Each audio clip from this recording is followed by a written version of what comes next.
You're listening to For You Dub, By You Dub, a podcast exploring topics and perspectives in health and well-being with experts from across the University of Washington.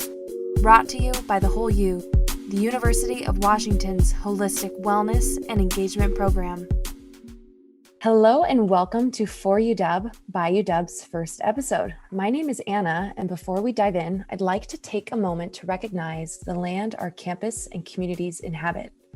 The University of Washington acknowledges the Coast Salish peoples of this land, the land which touches the shared waters of all tribes and bands within the Suquamish, Tulalip, and Muckleshoot nations. On today's episode, we're going to be talking about burnout and using mindfulness as a technique to reduce both stress and burnout markers.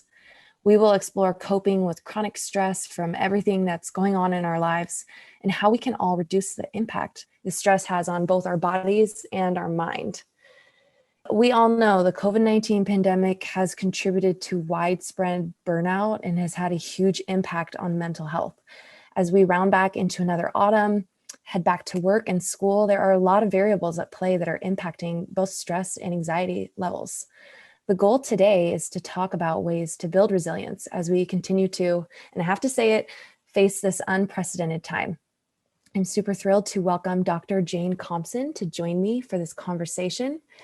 Jane is an associate professor in the School of Interdisciplinary Arts and Sciences at the University of Washington, Tacoma, where she teaches philosophy, applied ethics, and religious studies. Jane's research includes mindfulness and compassion training, both in theory and practice. Jane is a trained teacher in mindfulness-based stress reduction and compassion cultivation training, and has published numerous articles in journals, including Mindfulness, Contemporary Buddhism, and the Journal of Nursing Education and Practice. Most recently, Jane has developed a training program called CARE, which is designed to be a portal into self-care literacy and practice. To this day, just over 300 individuals have taken this training. Jane, thank you so much for joining today and making some time to talk with me. Thank you so much for having me. It's a real pleasure. Well, you and I have, over the last year or so, gotten to work together. We've worked a little bit on your care training, and we've had you as a presenter a few times with The Whole You. And every time I feel like there's a little something new I glean to learn about, managing stress and reducing burnout. And I think right now, there's really no question that everyone is feeling such immense levels of stress from, as I was just saying, the return to work, questions about kids heading back to school, masking recommendations. The list just really goes on, and there's so many different stressors for everyone. Can you tell us more about just how mindfulness can be used to reduce and prevent stress, and what studies show us about its effectiveness? Yeah, sure. I'll give that a shot. So I guess the first thing to say is to acknowledge what you said is absolutely true. There's so much stress that we've all been encountering through COVID. And also there seems to be a lot of discord and distress in the world generally, as well as with COVID. And all of these things take a huge load on us. And I think one of the first things that mindfulness teaches us to do, or can teach us to do, is to kind of just acknowledge that we're experiencing challenging times, that stress is there, and that you're not alone. So many people in the world are in the same boat. There's nothing wrong with you finding this stressful. Cutting yourself a little bit of slack and recognizing that these are hard times that we're going through. Such a good reminder. I think we all need it, even in hour intervals. Yes, exactly. Or sometimes for me, it's even minute intervals. And it's hard to do, actually. It's quite hard to just take that little pause and kind of allow, okay, this is challenging. It's okay that it's challenging. I'm not the only person. That can kind of give you a little bit of perspective. So mindfulness is a technique that basically is has the effect when you manage to do it appropriately. I guess when you're doing mindfulness, you tend to calm your nervous system down a little bit. So it's a technique that helps you to do that. And you can even experience it right now if you were to just, rather than get lost in your thoughts or your to-do list or your worries about your performance or etc., just notice something that's happening to your senses right now. Like I'm like holding a pencil and kind of fidgeting with that. And if I take a moment just to notice how the texture of the pencil, the warmth, and just notice how it feels in my hands and the kind of heft of it. That is actually, although that might sound kind of strange, that's actually a moment of mindfulness, because what I'm doing is I'm bringing my attention to what's happening in the here and now. And when I do that, I'm taking my mental resources away from worrying and ruminating and stressing out about my to-do list, etc., etc. So I'm giving myself a little mini break. And I'm basically using awareness of my senses to do that. And what the research has been showing us is that that helps us to reduce stress. Even a little micro moment like that can stop the kind of wheel of rumination. And rumination is that feeling you get when you just keep kind of going over and over thoughts, often negative thoughts, and you're kind of obsessing about them and can't really let them go. They're stressful. So it kind of breaks the cycle a little bit. Now that's just like a micro moment, but you can do more for more longer meditation practices, and they tend to focus on things like mindfulness of breathing, so just watching the rise and fall of your breath in your body, or awareness of your body, so scanning through the sensations of your body, or even things like mindfulness of sound or mindful walking, noticing how it feels to be walking in nature, for example. I was gonna say, I really like that idea of bringing that mindfulness into any moment. I mean, even just hearing you talk about the pen and kind of how it feels and bring yourself into the moment. I can already feel my heart rate going down and kind of returning to where I am, feeling more centered. And it's just super powerful to really feel that. Yeah, it is. And like there's plenty of research that works, even a little micro moment like that, because it kind of breaks the cycle of rumination and gives your nervous system a chance to kind of recalibrate a little bit, even if it's a little micro moment. So you can just do that. Like some people just choose to take a breath, or a quite effective way is to just try and identify sounds around you. You could even say, let me identify 3 red things I can see in the room, or let me identify 2 different sounds I can hear. All of that has the same effect of disengaging the kind of whirring anxiety mind and focusing on what's happening around you and bringing you back to the present, which has a calming effect on our nervous system, as long as what's happening in the present is, calming. It really feels like for a lot of people, we think, I have all these things going on in my life that are causing such immense stress and burnout. How could I possibly add in more time and energy to focus on stress reduction techniques, along with kind of taking those micro moments and reducing mindfulness into something attainable? Do you have any other recommendations for ways people can kind of dip their toes into mindfulness and make it more manageable? Yeah, sure. There are so many. There's this wonderful thing about the digital age, is that there are so many resources out there. Apps, there are some fantastic apps that will give you introductions to mindfulness, and you can do trainings from 2 minutes to 2 hours if you wanted to. That's 2 hours of mindfulness is something you'd probably work up to. It's hard. So there's some free apps. For example, Insight Timer is a really good one. Happify, Headspace, Calm, those all have mindfulness training in them. Some are free and some have like subscription, like kind of upgrades you can do. So using apps, lots of universities have mindfulness centers. And so there's some, UW has some mindfulness information on a whole U site. I'm sure that you guys can share that information. Another thing that you can do is take a course, well, normally in person, but even now on Zoom, you can sign up for a mindfulness-based stress reduction course, which is kind of like the gold standard of mindfulness training. It's an 8-week course. I was originally started through the University of Massachusetts Medical School, and that's a really great foundational training that would give you a really kind of good, well-rounded introduction to mindfulness if you wanted to get more serious about it. But you can dip your toe. You don't have to dive right in. There's plenty of resources out there. And the cool thing is that, it's also been quite well studied, partly because UMass medical school kind of recognized the importance of research and tracking the effectiveness. Mindfulness has always been very well kind of researched, and there's so much information about its benefits. And so some of the headlines is that it helps to reduce rumination. So that means less negative affect, less negative feeling, decrease in depressive symptoms.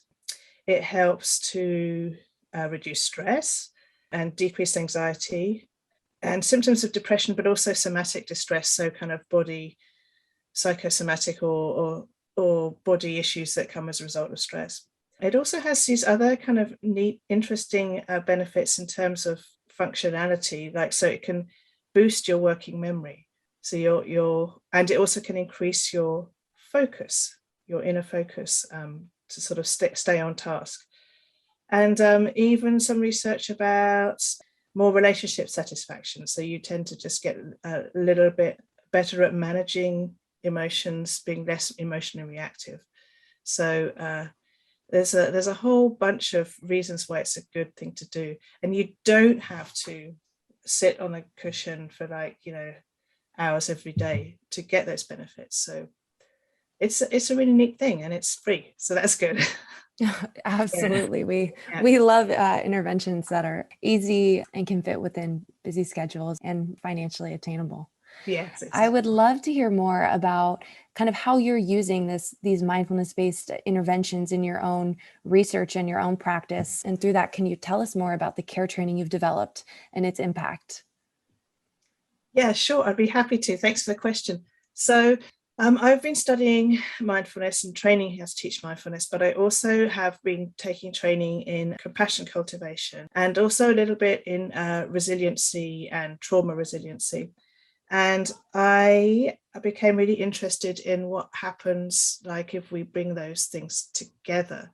And I recognized that, I was sort of swimming in these waters where I was in a research field where people were really kind of immersed in one of these fields or another, but really deeply immersed in it. And I was thinking, like, for a lot of people who just don't know about these fields, it's a little bit bewildering. So with my program, I try to come up with something that gives you a kind of, if you like, a taste menu of what some of the things that are available out there, because we all have different propensities, things that work for us and things that don't.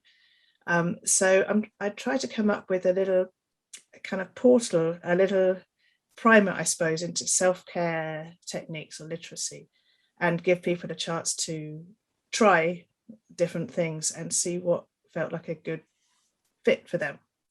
So CARE is an acronym, and it stands for compassion, awareness, and that means kind of mindful awareness, resilience, and empowerment.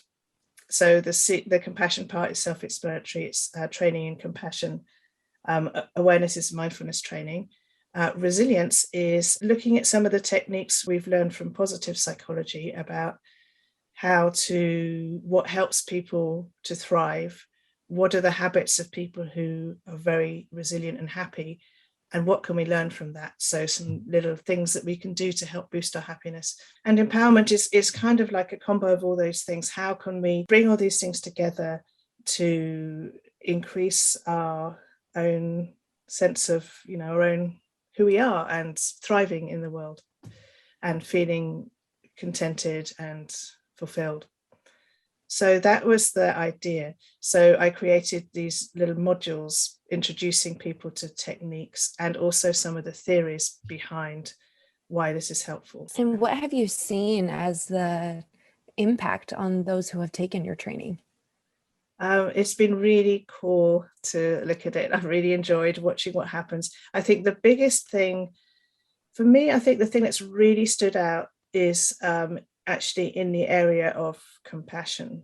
So I think, and especially self-compassion. So I think it seems like to a person, we all tend to be pretty hard on ourselves. And especially actually when we're in distress, because we have a tendency to feel really separated, isolated, and become kind of self-critical, like, why am I feeling like this and what's wrong with me? And into this kind of shame spiral. And I mean, certainly that happens to me, and I don't think I'm alone in that. But I know that I'm not alone in that, because when I've been watching the how people respond to the care training, it's like, oh wow, so it's not just me who responds that way. And for me, I think one of the most powerful things about care is having people be in this community where you can recognize that we're all in this together. It's really comforting to have a sense of common humanity, that you're not alone, and suffering sucks for all of us, but we're not there. We don't have to handle it completely on our own, and it's not, we're okay just as we are. We don't have to be like, a saint who never gets bothered by anything. So Yeah. That's been one of the biggest things for me. Also, recognizing that we find it hard, and this again, it's been a personal journey for me actually, as well as I think for as a teacher, it doesn't mean that I'm like that I've got this dialed in. It's a working process for me too.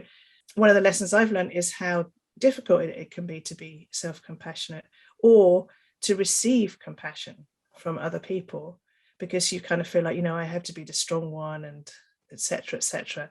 So, but when you feel able to do that, or get glimpses of doing that, it's such a liberating feeling that kind of opens you up to others around you rather than closes you down.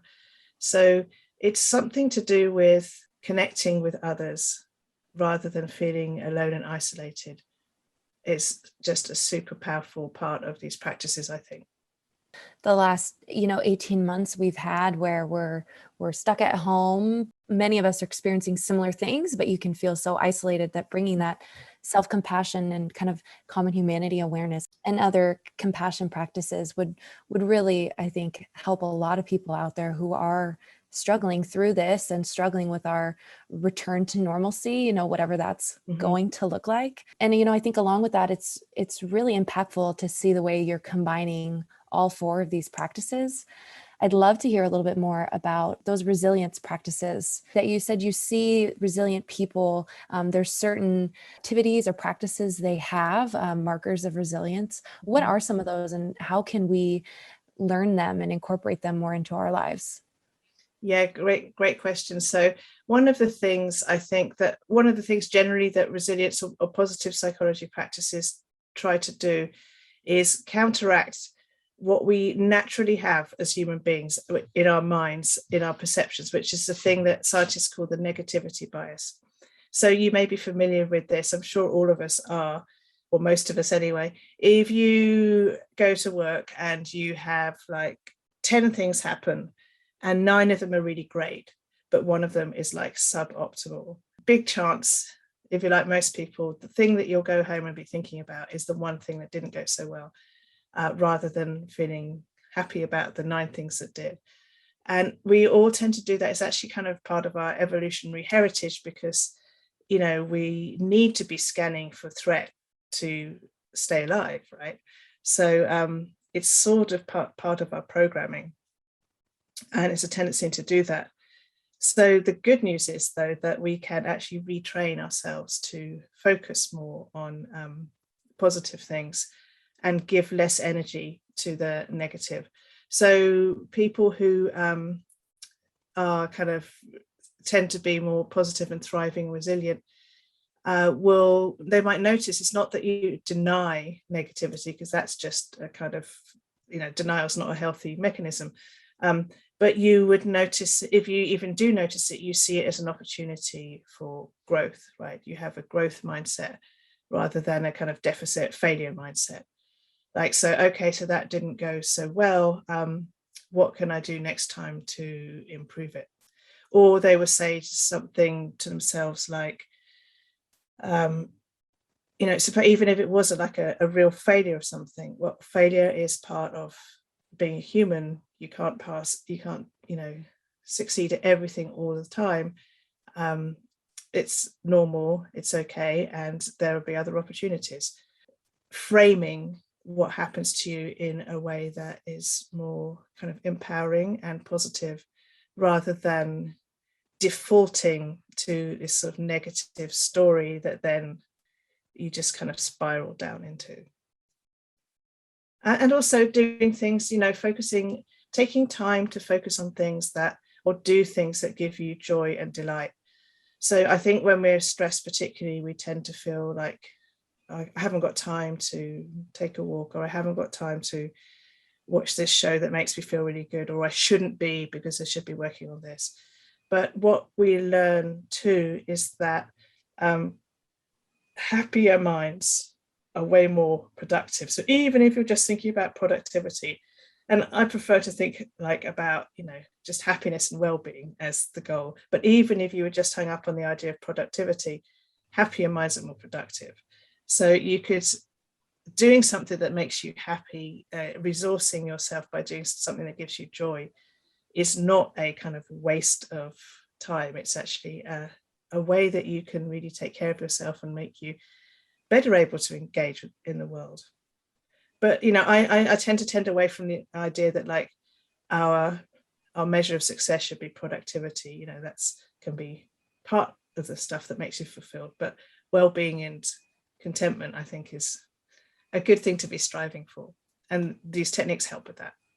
I agree with you. Obviously, as a workplace wellness program, the whole U is really here to focus on the health and well-being of the University of Washington community, so that we can come to our jobs and feel fulfilled and have a place at our workplace. I mean, we spend so many hours where you're being invested in your personal health and wellness, and whatever that means to that person.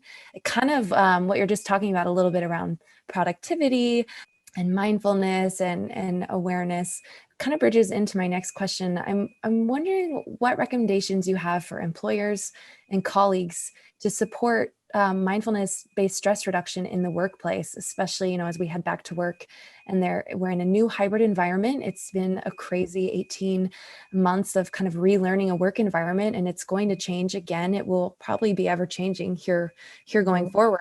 How can employers better support mindfulness and stress reduction techniques in the workplace? Yeah, that's a really good question, and I think one of the ways to is to have had some experience or introduction to that yourself, because only when you recognize the power of something, I think, can you like really advocate for it. So for it to be an authentic support of that idea, explore those practices, oneself, is a great way to start. And then, there are organizations like yours, the whole U, that provide all kinds of resources that could be adapted or used as they are, or inspire activities. I think as a general rule, things that help people, activities or kind of dynamics in the workplace that help people to feel connected with each other and in a sense of supportive community is really important. In a supportive community, not like a competitive community. So creating spaces for that. One of the areas of research that comes out in positive psychology is how much better we feel when we live in accordance with values that we think are important. So, for example, in healthcare, I think it's fair to say that the really core value there is compassion. And sometimes we can kind of lose our way because we get so lost in the day-to-day stresses and grind that we sort of lose sight of what we're in this for and why we're doing it. So a practice that's really powerful, and you could do this as an individual or as an organization, is to identify like some of the, why am I really doing this? Like, what's really important to me about this work? And why is that value? Like, write or just a sentence or two.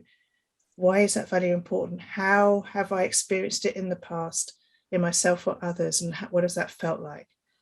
And some of the research about that has showed that really helps us to feel that we're living a life that we call a self-endorsed life. So a life that we kind of approve of, when we recognize why we're doing something and we're doing it for reasons that we think are really important values. So it's kind of like being engaged authentically with what you think is important.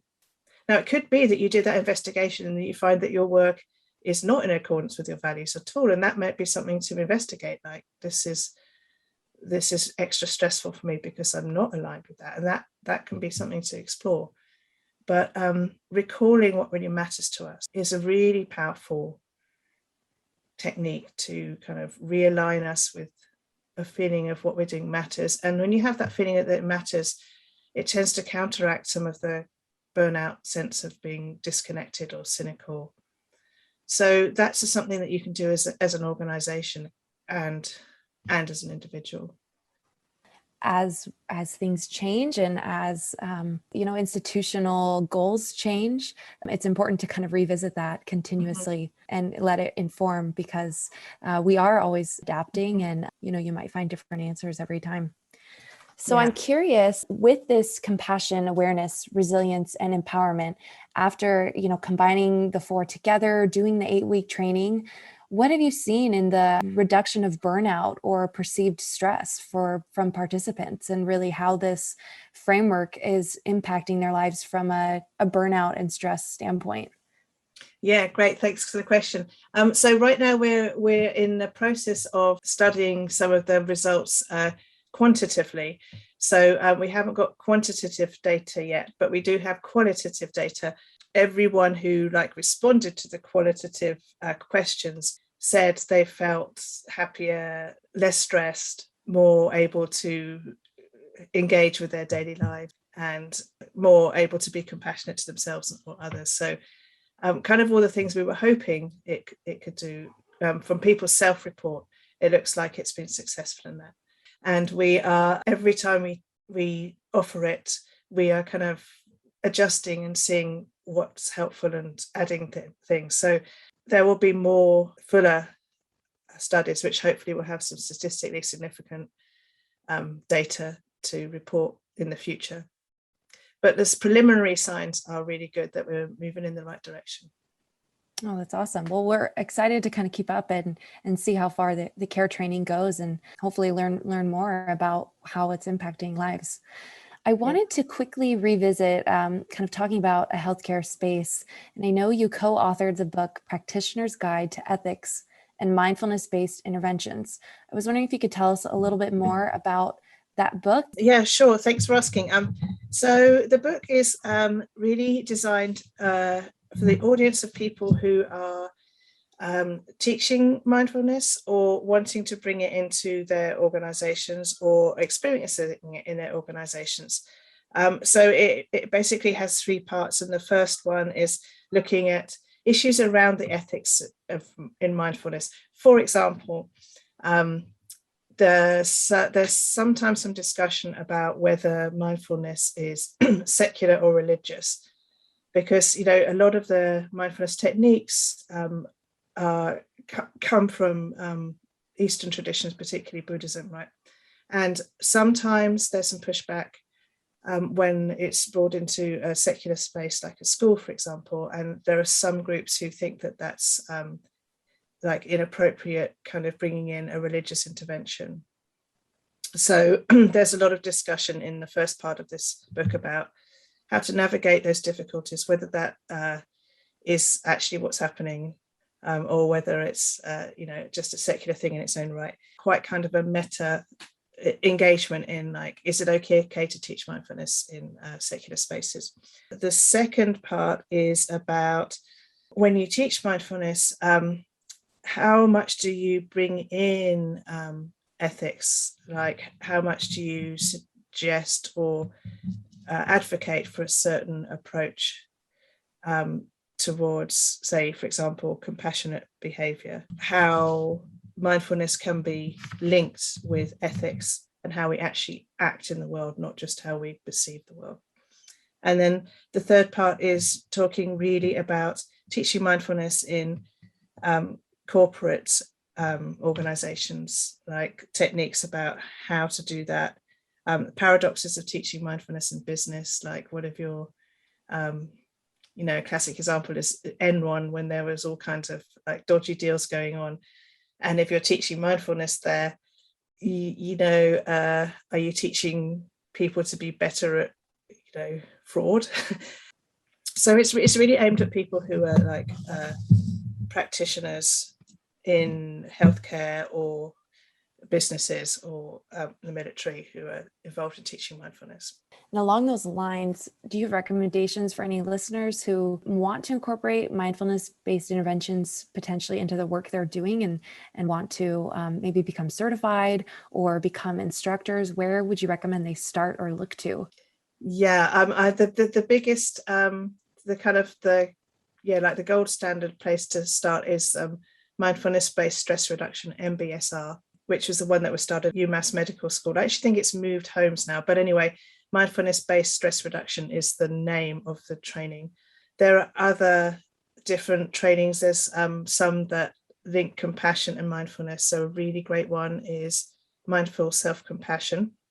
I really recommend that one. That's another 8-week course. So you can take the course, and then if you're interested, you can train to be a trainer. I've trained in MBSR and a training called Compassion Cultivation training. You really want one that's been kind of certified and tested and reputable. And I would definitely recommend that if you're thinking about doing mindfulness, teaching mindfulness, that you do definitely take some formal training rather than just trying to wing it, because there are pitfalls that you could fall into, especially safeguarding, for example, people who have trauma history, which is majority of people actually. You need to be careful with mindfulness about being aware of when that can be triggered and how to avoid that being triggered, etc. So it is really important as a kind of just ethically to be responsible if you're training yourself as a teacher to know some of those potential difficulties. Especially in a space of mindfulness, you want to make sure, obviously, that we're approaching it mindfully. Yeah. So for all of our listeners who, maybe they've really enjoyed this session and now they're looking at their to-do list and maybe they've got lots of things going on with their family, their personal life, maybe their work's a little crazy. What is something, maybe 3 things you really want to leave them with after this session to maybe reflect on and bring into their lives after taking some time to think about mindfulness-based stress reduction? Gosh, that's a tough one. Okay. First thing I suppose is just that you're not alone, right? So taking this time to attend to your stress is like a super powerful gift to give to yourself. And you're not the only person who's feeling the way you are. Another thing is you do not have to invest much time to get the benefit of this. And in fact, this is really interesting. We've noticed that the less stressed you are, the more it affects your sense of how much time you have. You may feel like, I haven't got time to do this. But once you've done a little mindfulness practice, that perception can change. So the sense of time stress is sort of subjective. So you might even find that even though you think you haven't got room for a 5-minute mindfulness, after you've done your 5-minute mindfulness, things feel a bit more roomy, which is a kind of interesting but great paradox. So try it and see what happens, but start small. Don't make yourself do a massive long mindfulness. 3 minutes, 5 minutes, benefits come from that. Third thing I guess I would say is compassion. So I think we're pretty much all as a culture and individually in a self-compassion deficit.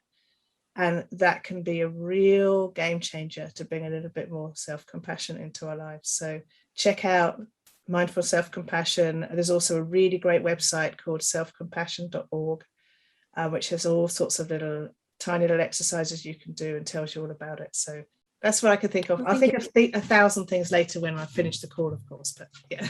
Thank you so much. It's been really refreshing to, go over these topics with you. And every time we work together, as I said earlier, I glean some new information or a new awareness to bring into my own daily life. The University of Washington is very blessed and lucky to have you as part of our community. So thank you so much. Thank you so much. And thank you for the whole you for your support of this. And I hope that we can do some lovely things together. And yeah, just to everyone listening, I wish you all well and hang in there. These are hard times, but we're in this together. Thank you for tuning in to this episode of For You Dub, By You Dub, a podcast produced by The Whole You. You can listen to more episodes and subscribe on Spotify, Apple Podcasts, Google Podcasts, or the Whole You YouTube channel. Learn more about episodes, find resources mentioned, and follow our journey at www.wholeyou.uw.edu/podcast.